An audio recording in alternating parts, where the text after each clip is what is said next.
Hey everyone, welcome back on the channel. Let's kick off the week with a sponsored video, and this one is going to be about Goldfinger BNB, a high risk, high reward ROI dapp that launched 3 days ago on October 6th on the Binance Smart Chain. So use BNB to play this one, and it reminds me a lot of Sticker Cafe, a project on the Polygon network that I just brought here on my channel a couple of months ago, if that. So if you're a usual here on the channel, you probably already know how these type of protocols work. Now, they have an audit from Crypto. We'll take a look into that later on in the video. And it's good to see they had a really nice audit score of 9 out of 10 when it comes to security. But yeah, we'll take a look into that later on in the video. As of now, as you can see on screen, there are 6 plans to choose from. They split into these two categories: the golden ones, plan 1, 2, and 3, and the blue ones, plan 4, 5, and 6. The main difference is that plans 1 through and 3 will allow you to withdraw at any time, so you have much more freedom with your funds. While plans 4, 5, and 6, they auto compound. They earn you much more total return. You can see that they can go up to over 2,480% for plan 6, although it runs for 60 days. And of course, after 60 days, is there money still on the TVL? We don't know. That's why the high risk part comes into play. Will it be still alive at the time frame of 60 days?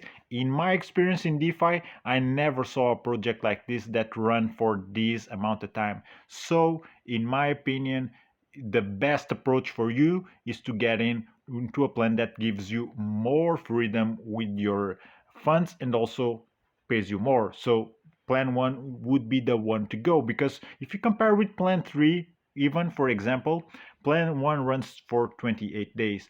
For each day, you'll get 8% daily profit.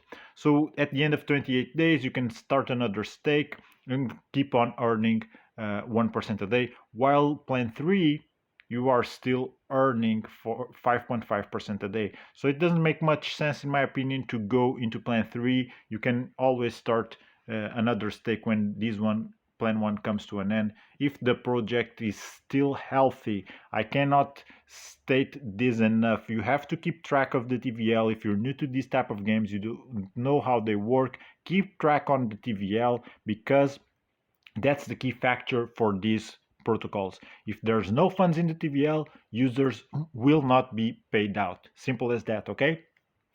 So simply put, this is how it runs. Minimum amount to get in, 0.05 BNB, which is around 10 bucks. You can withdraw at any time, multiple times a day. Just pay attention also if you're new to these things and you didn't run the math, because in the end this is a game of numbers.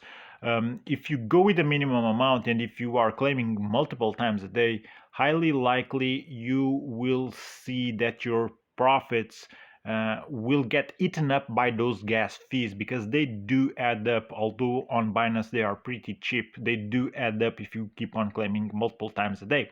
All right, so that's what you should be aware about these protocols. So 3 days in, they have over 38 BNB deposited, which is around $8,000, which is not too shabby, because also this type of niche on the DeFi space has been pretty much dry. So there's always a crowd for these projects, and there's not many options right now on the market compared with, for example, 1 year ago, where there would be multiple projects launching. Okay.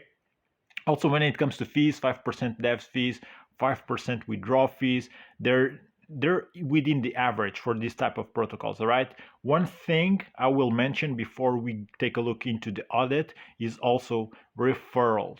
If you are shilling, you should, if you aren't, but if you are shilling, you probably will get your ROI much faster, because many people, or most of the people who play these games, they understand how it runs, and they should be in as soon as possible in order to take their initials and hopefully some profits on top of it.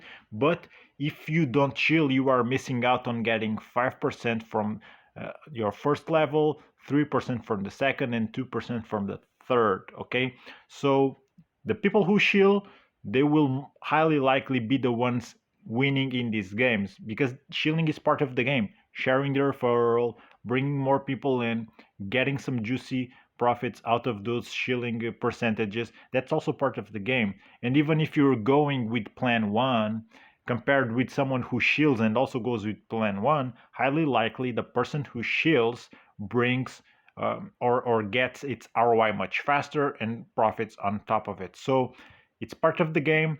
If you are overlooking it, um, you'll be left behind by the people who are actually shilling and making more money by doing so. It's just the name of the game, and you have to see for yourself if this is the type of project that interests you or not. Okay, so let's go ahead and see the audit from CryptoPrim, which has a really nice score when it comes to security, to the safety of the contract. You see security score 9 out of 10, really good one. Goldfinger is an ROI dapp where returns paid to existing users are funded by deposits from new users. If the flow of new investments declines, the contract may become unable to sustain the advertised daily interest rewards for current participants. Sustainability of rewards depends on consistent growth in new deposits. This is all said here. All the risk factors are assessed here, okay? So take a look into it, see or read the whole thing. In my opinion, if you're new to these things, these protocols, if you go ahead and take a look into the audits after a short amount of time, you will understand much better how they work, and you will start to have a better grasp of how just these type of games run. Okay, so this is what I had for you for today with Goldfinger BNB. They have an audit, they have an ongoing marketing plan. You can see it on YouTube. There's multiple videos popping out about that platform. So at least the team is doing some investment, which is nice to see. Guys, thank you for watching. Hit that like button and subscribe for more of this type of content, and I'll see you on the next one.